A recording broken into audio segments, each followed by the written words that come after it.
about reaching students and changing nations, isn't this an amazing description and demonstration that you have no clue who you are with and who you are serving with? Watch this space. When you speak in NLS 2030, hallelujah. Of course, it can't be all of you because you need a year to have a conference. But whoever the Lord will touch, you can give a testimony of amazing places people will be making impact.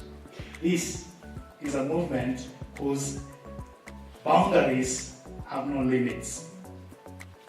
Every time I think about this and my work as a student leader in JKUAT, I'm always led to think of the reality of the question of, was I faithful in my service and ministry there? There's a scripture in 1 Corinthians, I think it should be chapter 13, and I need to be clear, I may have forgotten the chapter, but the basic message there is that if your works are not built on a firm foundation, which is Jesus Christ, and that when the time of testing they won't survive, then ultimately you'll arrive in heaven as only one surviving through the fires.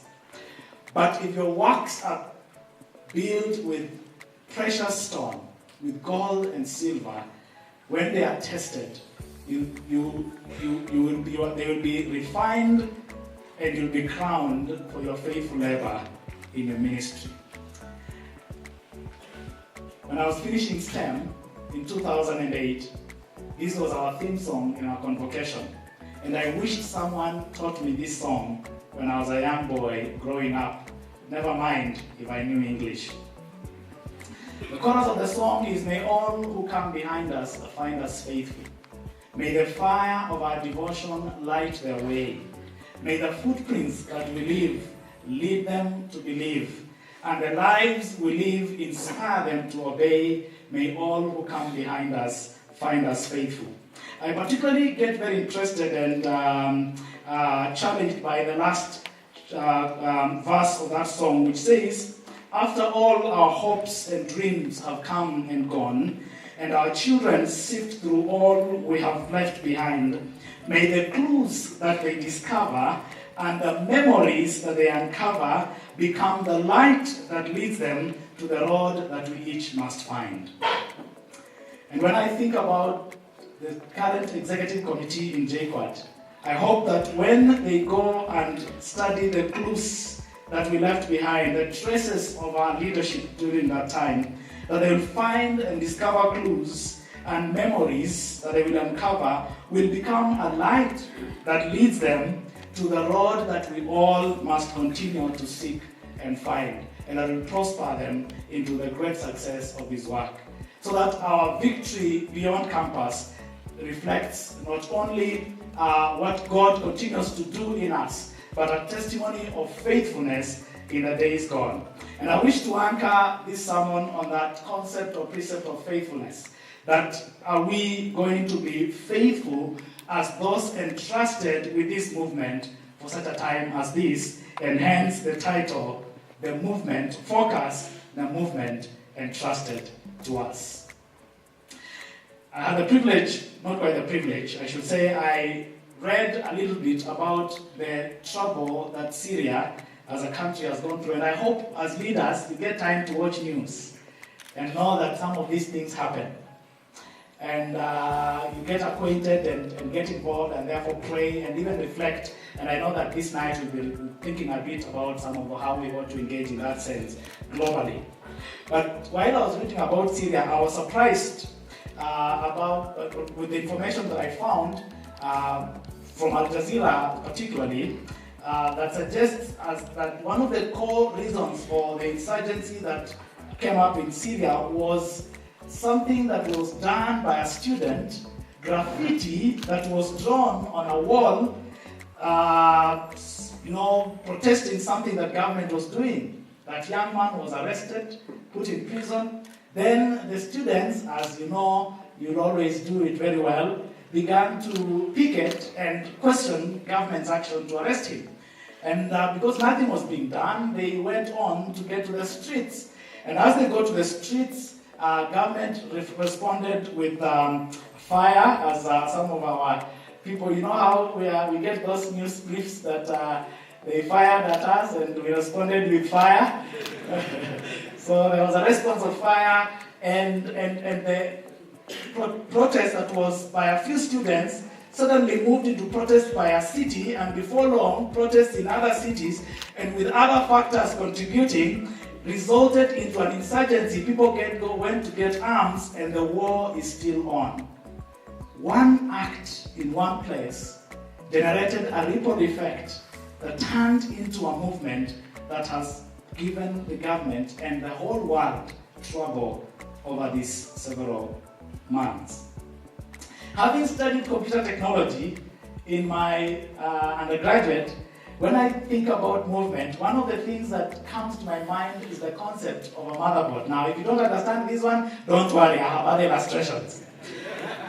Now, a motherboard, as you can see, has many bits and pieces, but they are all in a very strange way connected together. And if you removed any one of those pieces, sometimes, not all, but majority of the pieces there, if you removed, they will most likely not, the motherboard or the computer will most likely not function. And in a sense, we are connected together, and we are tied together as a unit of Christian students and graduates in this country, and we enjoy the power of functioning together, producing more power together, making more impact together, and as we say, changing nations together. But the last bit I think about when I think about movements is numbers. When you think about the numbers we have, and I'll talk about this in a little while, movements are driven by masses of people, although sometimes masses are not necessarily the basis for impact and transformation. But when you have numbers, and many for that matter, you stand a higher and better chance of making greater impact and better influence. But when you think about a successful movement, then a couple of these things come up very strongly. A strong leadership. No wonder we have all of you faithfully having responded to the call to come here. You are great people. A strong leadership. But powerful grassroots support. And I'll talk a bit about focus in light of this. Spontaneous work growing and expanding without limits. Solid networks and partnerships that are thriving and continually building. A shared goal and a plan of the future that inspires people to action. And that, with a combination of strategies to execute that plan and to achieve the goal, produces great work. And someone has said, when people come together with a clear and shared sense of mission to push for an agenda, change is inevitable, and that is a movement. You know, thinking about biblical examples, when you think about Nehemiah and what happens in that story, news comes to a man in a foreign country about the walls broken down and the desolate nature of his people back at home in Jerusalem, and he breaks into prayer. Burdened by the reality of what is going on. And God deposits in his heart spontaneously a desire to go and make a difference. Thinks through this, prays about it, God grants him favor with the king, and then he goes on to lobby and mobilize and get resources, and he gets these networks of other kings and other nations that give him the material needed, moves back to his home, takes a good amount of time, surveys the needs and the state of the world, and then mobilizes the country. And he gathers them, and when you read in Nehemiah chapter 2, verse 8 to 9, he tells the people the state of the walls, and more so their own state as a people who lived in that city without walls.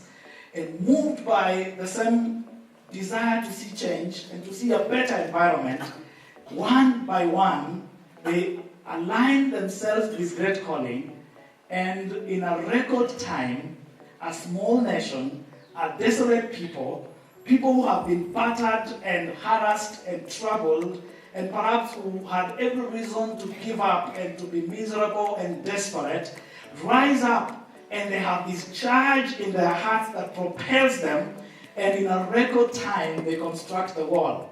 But the wall is not just the end. In the process, there is immense spiritual renewal that happens as Nehemiah and Ezra lead the people in the discovery of the scrolls, reading them, a process of repentance, and it's radical repentance, including families separating. And when you see such kind of action, and the activity, the commitment, the zeal, you can only tell that this is an amazing movement of change that is unfolding in the book of Nehemiah. And so we see people driven by a strong leader who practice shared and participatory leadership and mobilize people to be involved. An immensely powerful grassroots support with every family and clan. You read through the details of chapter 3 and 4, and you see every family and clan taking a portion, and there is a whole network of how they are working together. Solid partnerships and collaborations orchestrated by God himself that makes kings of other nations and people from different places supply them with resources. A clearly shared goal and burden, and a plan and strategy of action that makes the wall completed. And you can read more details of the impact of how this translates into the change of the nation. But thinking about focus as a movement, and this is where we'll dwell a little more, I want you to think for a minute and then have a conversation with your neighbor. Is focus a movement, an organization, or a fellowship?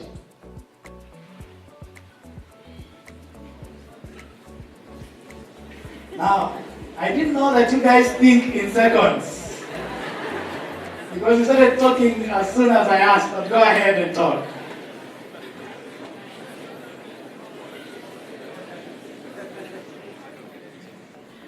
It's an organization because there are systems and structures. It's a registered society, a charitable organization with an established board, giving oversight to the work. And by the way, in that board, majority are students, 7 of them. In terms of representation, we have only 2 staff, the secretary from the secretariat, and the rest are associates who have specific roles and responsibilities. But associates are, in a sense, just represented by one person, so students are the center of it. And we have networks and we have systems of operations, we have a strategic plan, we have a way of doing things. And I will, at some point, help us appreciate why structures and systems become important for a movement. Because one of the characters of a movement is that you can't quite fully contain a movement. And when a movement starts small and 2 CUs, 3 CUs, they can exist and work around things and operate without too much structures and too much organizations. But as it expands and grows, it can easily lose direction, become confused, have gaps in the way things are done, and so structures are put in place to create a solid foundation on which the movement thrives.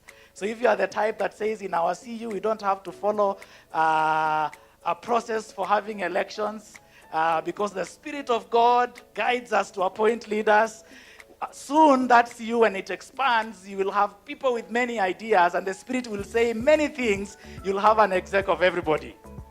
So you need structures and systems to ensure that the CU electoral process is properly done. That's just an example. But it's a fellowship because we thrive on relationships. We connect with each other. We are a family together. But our focus is thinking about focus as a movement. And I want just to highlight a few things that would help you appreciate that focus is truly a movement, and then get into what we stand for, what we represent, and the implications of that for us. Think about 45,000 students across this country in over 152 campuses. There are not many churches in this country that have 152 branches. And so when you think about impact, influence, capacity to permeate every sphere of life and every space of society and every area, we have these 45,000 students, and among them are people almost from every tribe, every denomination, every color, almost said every height. But they are all professions. Seated in this hall is potentially a representation of perhaps all the possible professions in all the learning institutions in this country. And so when you think about 10 years to come, we have people who can get into every space of this nation and make a difference. But think about the spontaneous work that begins in every campus. It's amazing. When I was a staff in Western Region, Kisumu, Kabianga University comes up, and I, get to that campus. The place is all muddy. There are tiny rooms. Right now, it's a massive campus. You guys have no clue where you started from. And as I walked into those tea plantations with a group of about 5 students who are only the CU, I was amazed that they had been meeting and praying. And how did it happen? Just one of them came up and thought, I'm born again. Then he went and wrote a poster, if any one of you is a Christian, let us meet in room number so-and-so and fellowship. And 5 people turned up. And these 5 people turn up and they start praying every morning, and people here and they discover, there are people like us around. And they begin to join in and to join in. And right now, Kabianga, when you go for Sunday service, they are so many that they sit in stairs. You have people on ground floor, first floor, second floor, third floor, fifth floor, never mind the spaces they occupy on those floors. A massive CU that has grown, and it began spontaneously. Alupe University College just the other day was open. Right now we are under pressure in Western Region to think about how to establish work there because there's a robust CU that has picked up. If you think I'm joking, open an institution today and wait for 2 days, you'll find a young man in a corner praying, and another will follow, and another will follow. Spontaneous work of God that only unfolds in the context of people who know what they stand for and are willing to live for it. But think about over 4,000 students getting born again last year only in 2018. 7,000 of them in 2016, 2017. A total of 11,000 conversions in 3 years across this nation in every single campus. This is a movement. About 60,000 students gather every Sunday to worship across this country in Sunday services. Some of them, you don't want to be invited to preach because you preach energetically like this for the first service, and you have more energy for the second service, and third service, you only encourage the brethren to read their Bibles and feel nice because you are drained, but there are masses waiting for another sermon.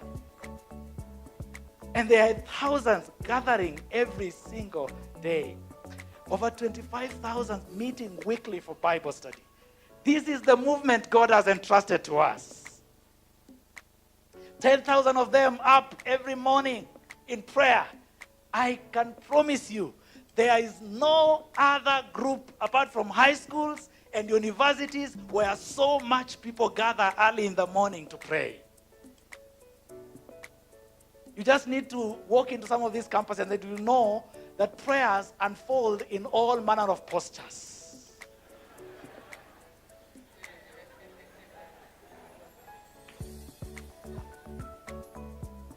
And you know what? God listens to all of them.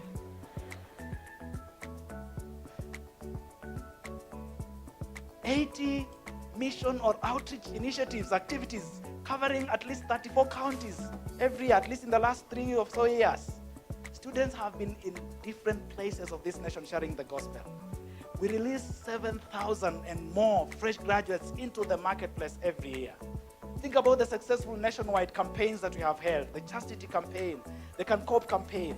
Think about one strategic plan that we're implementing as Focus. Think about your Christian Union with people from all denominations in different courses, but together, united, permeating every bit of campus and letting the gospel transform the lives of people.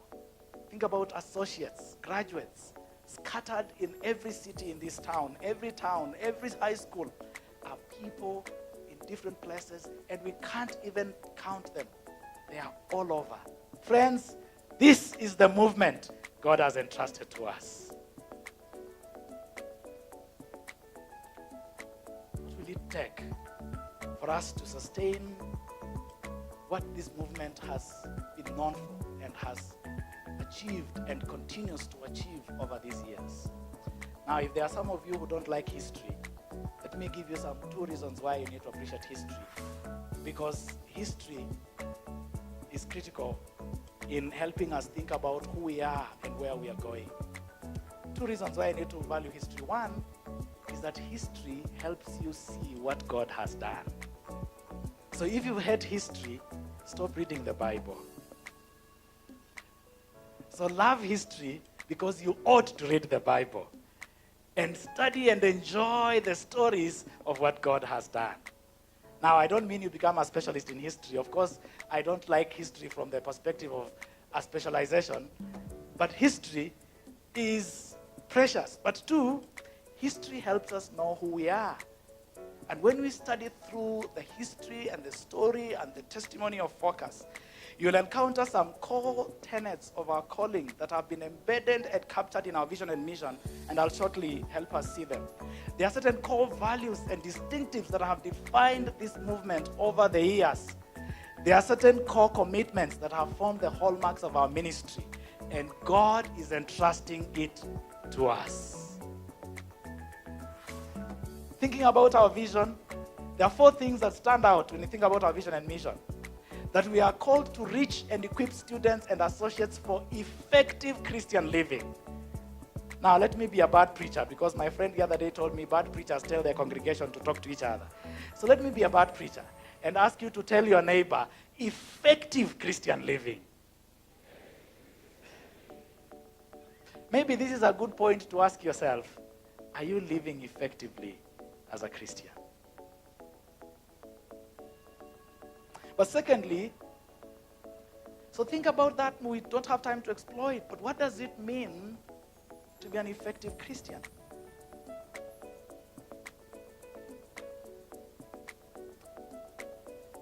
But engaging and impacting the universities and colleges.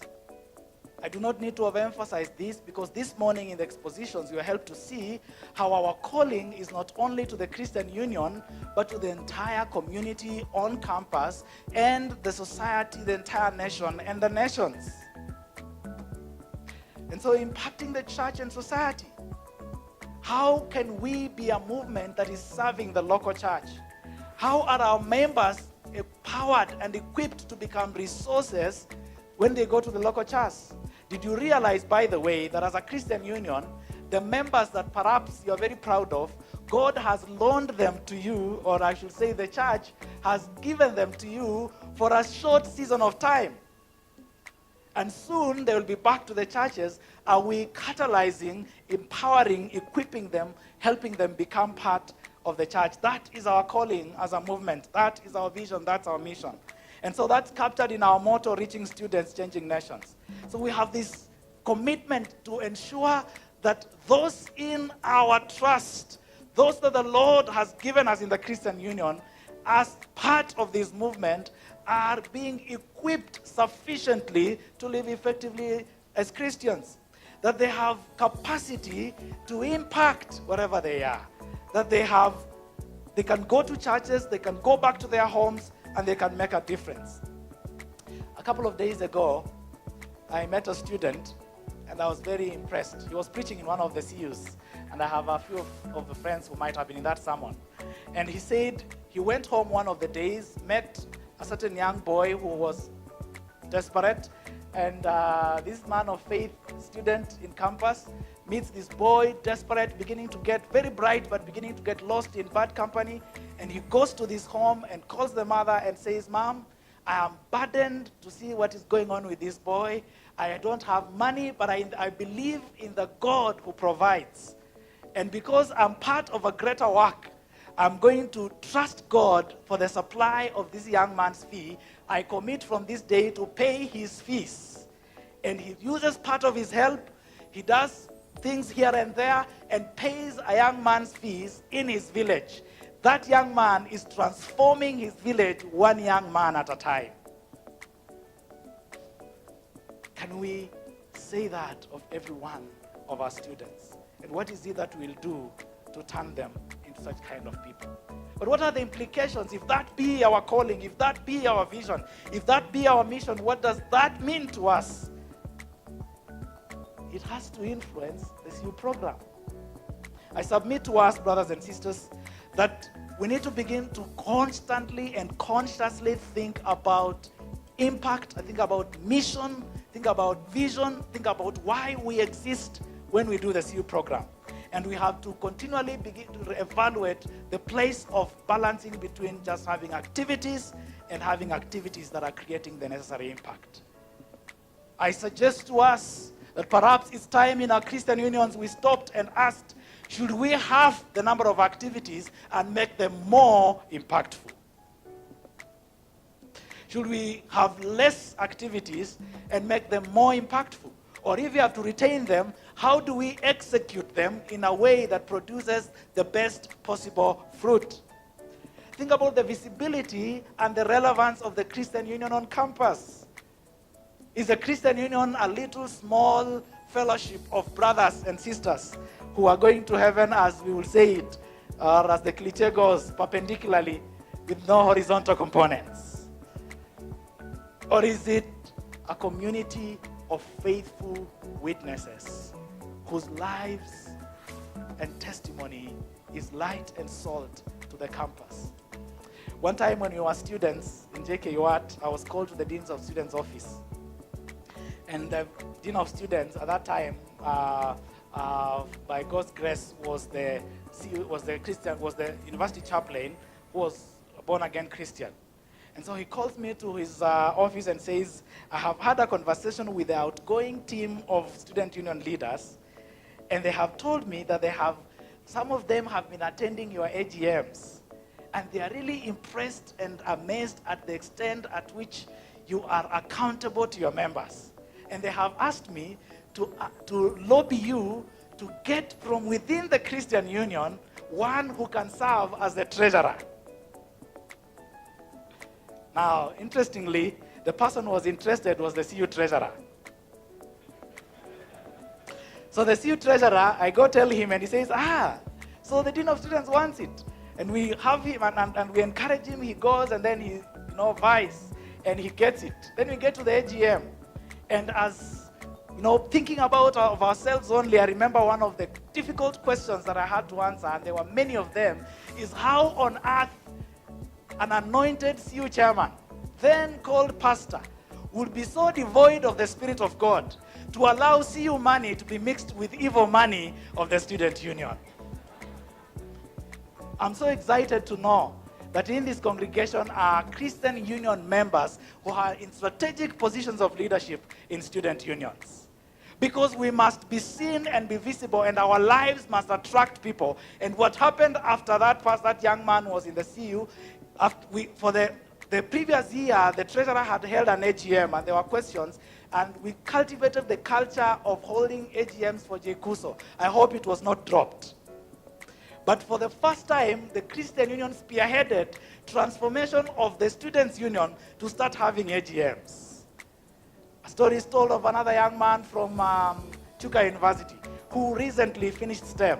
The university is planning to have a strike, and he walks into the Vice Chancellor's office and says, it can't happen. Comes back and moves from student to student, mobilizes CU members, and they stretch into the entire institution and they say, we will not throw stones, and the strike was not held. There can be such presence and visibility of the Christian Union beyond the prayer meeting, beyond the fellowship, beyond the Bible study, that literally transforms that university. We must be seen, we must be relevant, we must be impact, we must make impact if we are to live our vision and mission on campus. But thirdly, is the discipleship challenge. What is the capacity of our students and graduates to model effective Christian living and impact? Are they adequately and sufficiently equipped to be part of the heritage of this great movement of making impact. There have been questions raised about the number of graduates from our Christian unions who drop out, or who lose the faith, or who compromise when they finish. How do we respond to this reality? If we are to make impact, if we are to live up to the calling of God for our movement, then we must think about how do we do our discipleship. The whole issue of private versus public discipleship. Many CUs for a long time have thrived and succeeded and need to continue to succeed in the issues of piety. When you ask whether they have frequent prayer meetings, there are ticks. Where they have, Sunday services, there are ticks. They attend Bible study, there are ticks. But when you ask whether they vote according to principle and not tribal lines, when you vote on how they think about elections and who should be president and who cannot be president, then you realize that the ticks are in certain aspects of their discipleship, but they have not permeated their public life. So how do we create a movement where our discipleship works both within the hearts and mind and spirits of people, but unfolds in how they live in their studies? One time I met a young man who used to wake up every day I think he would wake up at around 4 a.m. Those kinds that go pray. When the rest of you are going for morning glory, they are coming back to shower. And I remember one of them, he would meet me and check my hand. Occasionally, he would tell me, "Man of God, we have prepared the environment, just the demons. Go and enjoy the prayer moment." And you see, I meet this young man one time in tears. And I meet the CU chaplain, the CU patron, extremely annoyed. Tells me, "Your own CU leader has been caught dubbing exams." And I was wondering, how come the faithful early morning prayer doesn't translate into integrity in the exam room? This movement is not that kind. The movement entrusted to us is one that seeks to see our prayer, our Bible study, our fellowships translate into integrity into exams, into purity in relationships, into good use of help.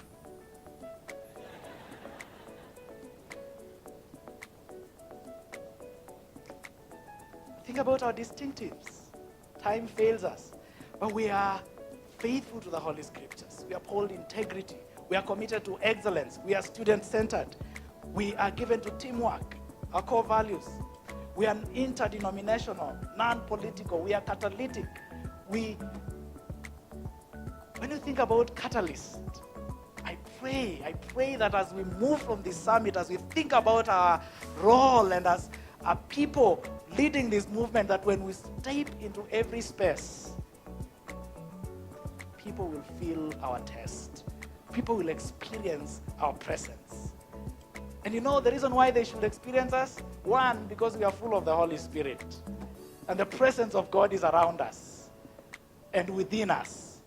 But two, because we are committed to see God glorified in every sphere of life and in every space that we walk into. We are relevant. We don't just run activities. One of these times as a CU chairman in JQuat, I walk into this service and everything goes on as usual, and the secretary goes up, and the secretary goes and invites the chair, and she invites me. I go up the stage, and it's when I was up and holding the mic that I suddenly discovered that I didn't know who the speaker was. I didn't know their name, neither did I remember the topic of the day, and I had gone to introduce the speaker.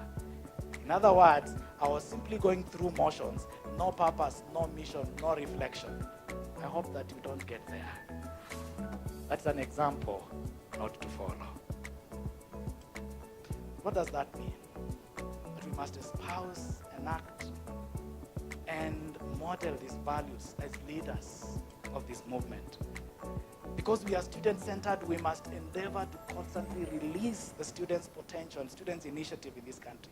There is so much good that can be done by students in this nation. We must tap that potential. You missed a good place to say amen. We must embrace unity in diversity, especially being interdenominational. where we will have different perspectives, different thoughts, different approaches to issues. We must focus on the major issues and remain connected together in our quest to serve the Lord and to remain together. If we are to remain faithful and true to our calling, if we are to remain impactful, then we must work so much together, because a movement is always as strong as its links within. And this is what makes a movement thrive. When a movement finds opposition from without, it thrives the more. When a movement creates dissensions and struggles and opposition from within, it collapses. We must guard ourselves against unnecessary doctrinal contentions and give ourselves to study in love. I like, one of the things I've enjoyed in the last couple of days is robust conversations with some of the students we work with. And the thing that made me very excited is when they chose that even with the conversations that were going on in the CEO and doctrinal issues, the theme for the semester was going to be love. And 1 Corinthians 13 was going to be their anchor verses. So when they think about how they like this and what they don't like and how this one thinks that way, they remember love and they remain united. And they begin to focus on the things that hold them together as the dialogue and discourse on the issues they differ on, but pressing forward to achieve their mission and their goal, because they want to remain connected, united, and powerful as a movement together. To move forward and in this movement entrusted to us, we must keep and embrace unity in diversity and remain focused on what truly matters. And lastly, we have our certain core commitments. We are an evangelizing movement. So if your CU does not have an agenda for evangelism on campus, think twice. We are a Bible movement. We are evangelical, and we uphold Scripture as the ultimate authority in all matters of life and practice. And we must always go back to the Bible.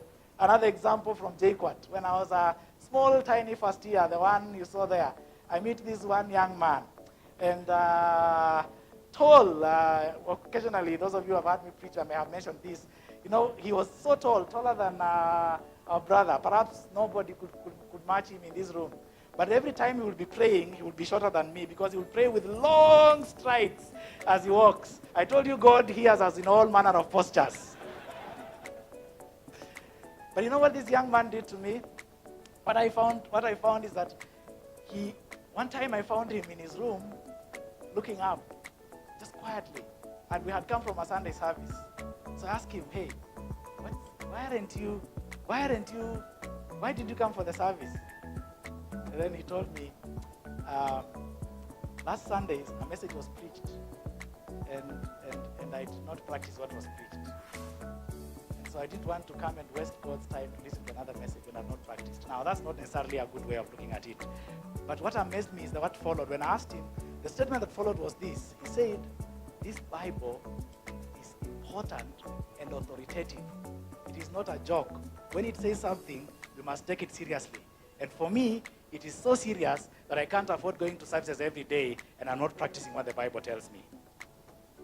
But later on, I ran to his room again, and I'm shouting, hey, there's a CU retreat. Then he turns to me and asks me, Brother Baraza, which verse?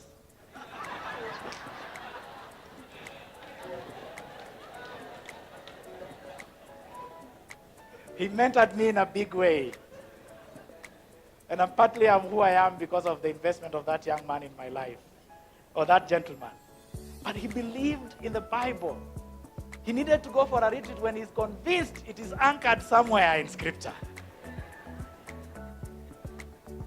We are a Bible movement. We are a movement committed to prayer. Now, I know some of you doubt whether Focus staff pray. Maybe you need to visit me one of these days when I am soaked in some fields, or occasionally in some places, and when I'm not sure what I'm saying, but I know that I'm praying in the Spirit. But we need to constantly give ourselves to prayer, and students have continually done this. However, we are noticing that over time, the passion and the fire of prayer that used to exist in the CUs is growing cold. I challenge us to think and to continually remain connected to God in prayer. We are a praying movement. We are a movement committed to community and to fellowship and community life. We are a missionary movement. We are a movement with student leaders. And I talked about how NASEC, how the board has students involved. You know that we don't make decisions for execs. We only give suggestions. Thankfully, you think so seriously about our suggestions that you always make them decisions. But we don't make decisions for you because this is student-led. You are the center and the driver of this work. It thrives on student initiative. So your being here is a demonstration of our commitment to student-led movement, where you are the people making decisions, the people taking the work. And think about it. How would Focus reach the over 500,000 students in the campuses in this country? We can't in terms of staff only. The secretariat can't. If I wanted to visit the students in my CU once, every student once a day, perhaps I will need several years to visit all of them. Some of our STEM staff work with thousands of them. They will need to do STEM for 10 years. But ministry thrives because it is student-driven. We are a student-led movement. We are a movement serving the church, and we are a movement of creative Christian thinking.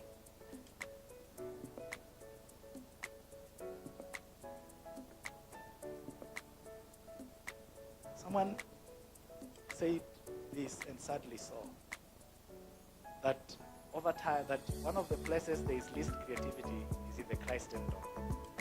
I don't believe him, and I don't completely agree with him. But maybe he has observed some levels of lethargy and lack of engagement of issues.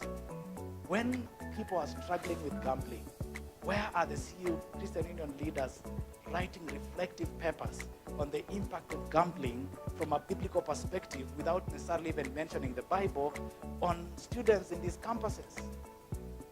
When they have things happening on campuses, where are people who are thinking Christianly and biblically around those things so that they can give responses that are biblically founded but addressing real issues of our society? We must be a thinking people and commitments among our members and keep each other accountable on them. That's why we're putting it together. Chairmen are meeting, vice chairpersons are meeting. We want to keep each other accountable. Are we delivering that which God has entrusted to us?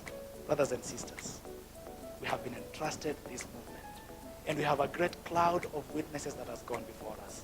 And as the writer of Hebrews puts it, since we are surrounded by such a great cloud of witnesses, let us throw off everything that hinders and sin that so easily entangles, and let us run with perseverance the race marked out for us, fixing our eyes on Jesus, the pioneer and the perfecter of our faith, who for the joy set before him endured the cross, scorning its shame, and sat down at the right hand of the throne of God. Consider him who endured such opposition, such that we will not grow weary and lose heart. Reminded of days of my life as a student, as we think about fixing our eyes on Jesus and running our race with perseverance and delivering on the mandate of this great movement entrusted to us, of the song we sang passionately as NASEC leaders, reaching students, changing nations is our call. Reaching students, changing nations is our cause. Reaching students, changing nations is our cry. So let's join hands, for we are a movement to reach students and change the world. God bless you. The Fellowship of Christian Unions, reaching students, changing nations.